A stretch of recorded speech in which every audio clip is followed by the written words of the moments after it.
तो प्लीज संस्कृत से चैनल में आप सभी का हार्दिक स्वागत एवं अभिनंदन है। आशा करती हूँ कि आप सभी स्वस्थ होंगे, मस्त होंगे और अपनी परीक्षा की तैयारी से पूरी तत्परता के साथ लीन होंगे। भाई अब तो पेपर की डेट भी आ गई है और अब लग रहा है यूपी टेट भी हो जाएगा। जो अभ्यर्थी यूपी टेट की प्रतीक्षा कर रहे थे उनके लिए भी खुशखबरी है। उसके अलावा जो टीजीटी पीजीटी इत्यादि की तैयारी कर रहे थे उन सभी की डेट आ गई है और बाकी सीटेट का तो आपका पहले से था। तो अब आपको और कमर कसने की ज़रूरत है और अपनी एक सीट निर्धारित करने का आपका टाइम आ गया है। तो आप पूरी तत्परता के साथ अपने आप को पूरा अपना लगा दीजिए, जी जान लगा दीजिए और आपको आपका लक्ष्य प्राप्त हो, ऐसे शुभकामना के साथ आज के प्रैक्टिस सेट की शुरुआत कर रहे हैं। जैसा कि पता है कि सीटेट की परीक्षा में जो जिन अभ्यर्थियों ने लैंग्वेज के रूप में संस्कृत या हिंदी हो गई, हिंदी तो अनिवार्य ही है, जो संस्कृत लिए होंगे, इन दोनों में, हिंदी और संस्कृत दोनों में गद्यांश और पद्यांश से दिया रहता है और उससे संबंधित कुछ प्रश्न पूछे जाते हैं। गद्यांश पद्यांश से संबंधित जो प्रश्न आते हैं उनका उत्तर बिल्कुल आप मान के चलिए कि टफ भी है और इजी भी है। इजी ही आप मान के चलेंगे तो आप उसको आसानी से हल कर पाएंगे, क्योंकि देखिए होता क्या है, सीटेट फिर हम वही कहेंगे कि टाइम मैनेजमेंट का खेल है। सीटेट की परीक्षा में सीडीपी हो अथवा हिंदी लैंग्वेज हो अथवा संस्कृत हो, इन सभी में गद्यांश और पद्यांश में पढ़ने में ज़्यादा समय लगता है और जो सीडीपी है उसके जो क्वेश्चंस होते हैं वो थोड़ा 4-5 लाइन के होंगे, जिनको पढ़ने में इजी तो बहुत होते हैं लेकिन उनको पढ़ने में और फिर इसका उत्तर दो लगता है, 2 उत्तर लगता है कि सही होगा, उसको हल करने में थोड़ा सा आपको टाइम देना पड़ता है। ठीक है, तो आपको अपना समय कहाँ बचाना है, आपका अपना समय जो है गद्यांश और पद्यांश के क्वेश्चन में इस तरीके से बचाना है कि आपको सबसे पहले क्या करना है, प्रश्न को पढ़ लेना है, उससे संबंधित प्रश्नों को पढ़ लेना है। जो भी जितने भी प्रश्न उस पहले आप देख लीजिए कि गद्यांश दिया है, तुरंत आप उसके प्रश्नों पर आ जाइए। जैसे 5 प्रश्न 10 प्रश्न जो भी प्रश्न दिए गए हैं उनको आप पढ़ लीजिए।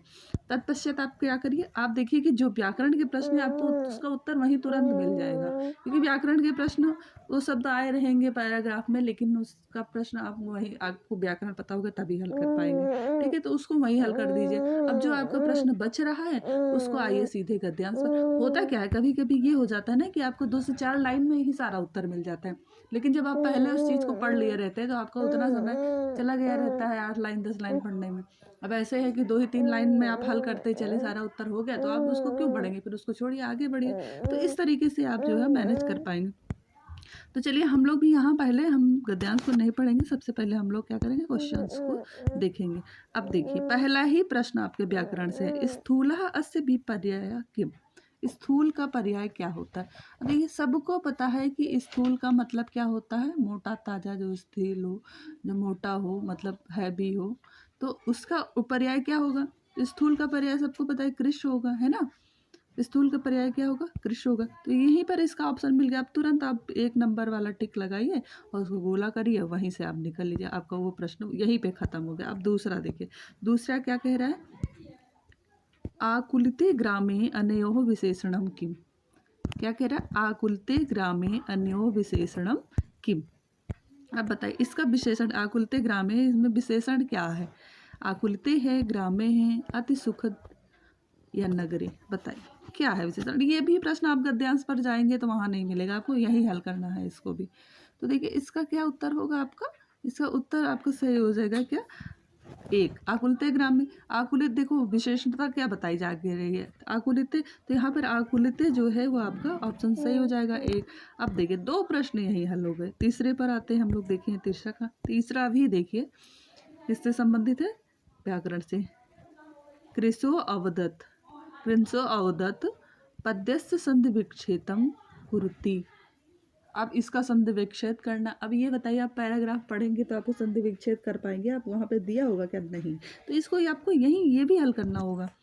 तो ये क्या होगा, इसका संधि विच्छेद करोगे तो क्या होगा, कृशः अवदत्, क्या होगा, कृशः अवदत्, विसर्ग को वो हो गया है।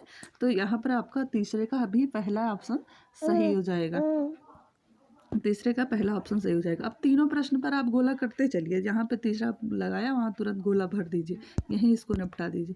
उसके बाद चौथा आता है, चौथा भी देखिए ईश्वर की दया से क्या है, व्याकरण से संबंधित प्रश्न है।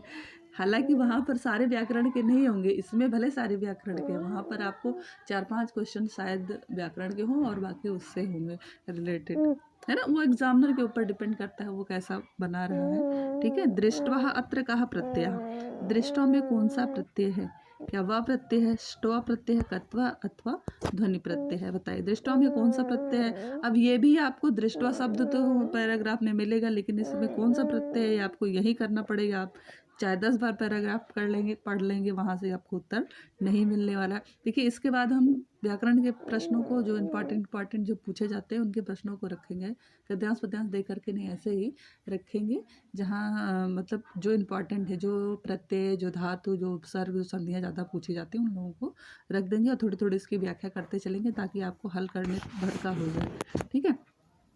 तो चलिए हम लोग यहाँ पर आते हैं।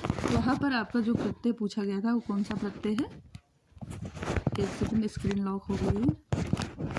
वहाँ पर जो आपका प्रत्यय पूछा गया था वो कौन सा प्रत्यय है आपका, तो ये आपका जो है तत्व प्रत्यय है, ठीक है। तीसरा ऑप्शन आपका सही हो जाएगा। चलिए प्रश्न संख्या 5 देखते हैं, ये भी किससे है। कौचित पुरुषः कुत्र प्रस्थितो, देखिए अब ये गद्यांश का प्रश्न है। यहाँ पर देखिए आपने 4 प्रश्नों को यही हल कर लिया, कोई गद्यांश पढ़ने की आवश्यकता नहीं पड़ी।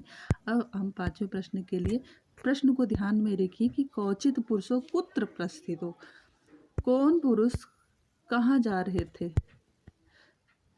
कहाँ जा रहे थे, है ना। अथ एकदा कौचित पुरुषम नगरम परस्थितो, अब देखिए इसका पहले ही लाइन में आपका उत्तर मिल गया, कुत्र परस्थितो नगरम। अब आप तुरंत आइए प्रश्न पर, प्रश्न संख्या 5 पर। प्रश्न संख्या 5 कह रहा है कौचित पुरुषो कुत्र प्रस्थितो, तो आपका पहला ही ऑप्शन सही हो गया है नगरम। और बिना किस देखे आप यहाँ पर टिक लगाएं और आप इस गद्यांश को यहीं छोड़ करके आगे बढ़ जाना है, आगे के प्रश्नों को हल करना है। इस तरीके से आप अपना समय बचा पाएंगे और बहुत स्मार्ट तरीके से आप पेपर को सॉल्व कर लेंगे, है ना। क्योंकि आपको पहले ही बताया कि सीडीपी ऐसा है, जो स्कोरिंग है, सीडीपी हुआ, आपका लैंग्वेज हुआ, उसके अलावा आपका हिंदी हुई, ये सब जो है ये यही आपको स्कोर देते हैं, यही आपको थोड़ा ज़्यादा नंबर। बाकी देखिए और जो अन्य हैं आपका जैसे गणित इत्यादि जो बच्चे लिए होंगे, साइंस या सोशल स्टडीज़ जिनका होगा, तो उसमें जो है थोड़ा सा उसका एरिया थोड़ा बड़ा होता है, कहाँ से प्रश्न कैसे प्रश्न बन जाते हैं, वहाँ थोड़ा सा कम नंबर मिलने के चांस रहते हैं इसके अकॉर्डिंग। तो आप यहाँ पे आपका इस तरीके से करोगे हल तो आपका स्कोर ग्रो करेगा, है ना। तो चलिए बस यदि आपको मेरे द्वारा बताया जा रहा ट्रिक अच्छा लग रहा है तो चैनल को लाइक, सब्सक्राइब एवं शेयर अवश्य करें ताकि मेरा भी मनोबल बढ़े और अच्छे प्रश्नों को लेकर उपस्थित हो सके। नमः संस्कृताय, नमो नमः।